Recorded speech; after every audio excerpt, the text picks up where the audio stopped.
Assalomu alaykum, hurmatli talabalar. Bugun sun'iy intellekt asoslari fanni 3-darsimiz, ya'ni sun'iy intellektda qidiruv algoritmlari haqida gaplashamiz.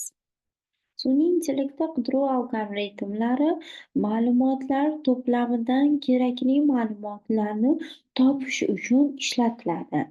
Ular turli xil muammolarni hal qilishda muhim rol o'ynaydi. Masalan, ma'lumotlarni tahlil qilish, qidiruv tizimlari, tavsiya tizimlari va boshqalar uchun ishlatiladi.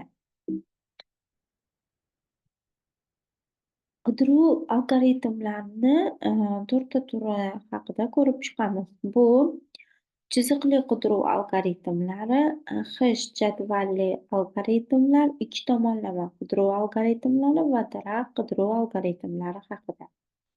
Chiziqli qidiruv algoritmlari u ma'lumotlar to'plamidan ketma-ket tekshiradi, kerakli elementni topadi. Misol uchun, 5 kattami, 4 kattami deydiganimizda 1, 2, 3, 4, 5 sanash orqali ketma-ketlik tekshirib, undan keyingi kelgan son katta deb aniqlik kiritib chiqadi. Ikki tomonlama qidiruv algoritm u ma'lumotlar to'plamini o'rtasidan boshlanadi va har bir qadamda to'plamni yarmiga qisqarib boradi. Misol uchun, 5 kattami, 4 kattami bazasi bo'lsa 2,5 dan katta tomonga yuradi va teng 2ga bo'lib turib, uni aniqlash mumkin. Hech jadvalli algoritm u har bir elementga noyob indeks belgilaydi va keyingi indeks bo'yicha elementni tezkor tarzda topadi. Shu o'rinda aytib o'tishim kerak, dasturlashda umuman Python va turli ko'rinishdagi dasturlash tillarida indekslar 0 dan boshlanadi. Daraxt qidiruv algoritmlari u ma'lumotlar to'plamini daraxt shaklida tashkil etadi va kerakli elementni daraxt bo'ylab harakatlanib topadi. Biz misol tariqasida chiziqli qidiruv algoritmini ko'rib chiqsak. Bu qanday ishlaydi? U ma'lumotlar to'plamini ketma-ket tekshirib, kerakli element topadi dedik. Uni afzalliklari oddiy va tushunish oson, kamchiligi esa katta ma'lumotlar to'plamida juda sekin ishlaydi, ya'ni ko'p vaqt talab etiladi. Masalan, telefon raqamlar ro'yxatini tekshirib, ma'lum bir raqam topish, aynan u ketma-ketlik bo'yicha har bittani ko'rib chiqishi kerak bo'ladi va bu ko'p vaqt oladi. Chiziqli qidiruv algoritmini ishlash prinsipi: boshlash, taqqoslash, topish va to'xtatish kabi bosqichlardan iborat bo'ladi. Algoritm ma'lumotlar to'plamini birinchi elementdan boshlaydi. Taqqoslashda har bir element kerakli element bilan taqqoslanadi.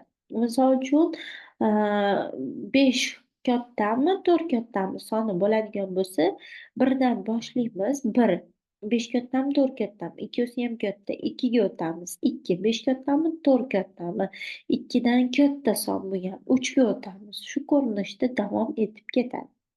Topish jarayoni xuddi shu. Agar element topilsa, qidiruv to'xtatiladi. Agar kerakli element topilmasa, qidiruv to'plamning oxirgi elementiga yetib borguncha davom etadi. Chiziqli qidiruvni algoritmini afzalliklari bu uni oddiyligi, tushuntirish va amalga oshirish oson, moslashuvchanligi, har qanday ma'lumotlar to'plami bilan ishlash mumkin. Misol uchun, alifbo tartibida matnlarni, kerakli matnlarni saralash va turli ko'rinishdagi ma'lumotlarni tahlil qilish va ma'lumotlar bazasini shakllantirish uchun bu oddiy hisoblanadi. Kichik ma'lumotlar to'plami uchun samarali va kichik to'plam uchun juda tez ishlaydi.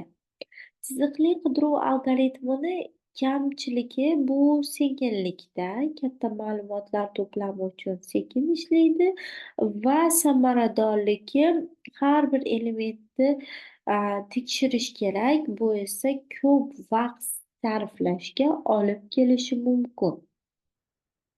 Chiziqli qidiruv algoritmi yordamida mos element indeksini aniqlashimiz mumkin. Ya'ni baholash,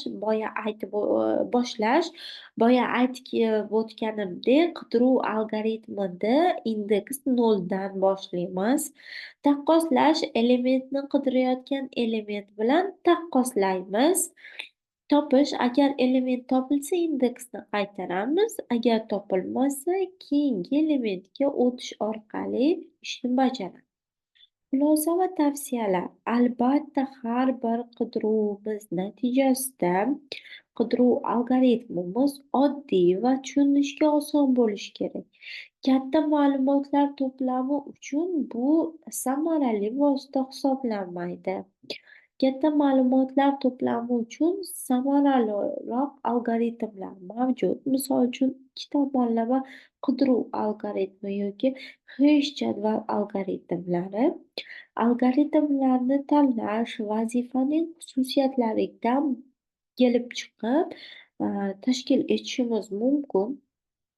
Misol uchun, agar biz o'ta katta ma'lumotlarni tahlil qilayotganimizda va aniqlayotganimizda biz ko'proq sikl operatorlari, for operatori yordamida ikki tomonlama qidirish, aynan shu listimiz, array massivimizda mavjudmi, mavjud emasmi, mavjud bo'lsa uni indeksini qaytarsin.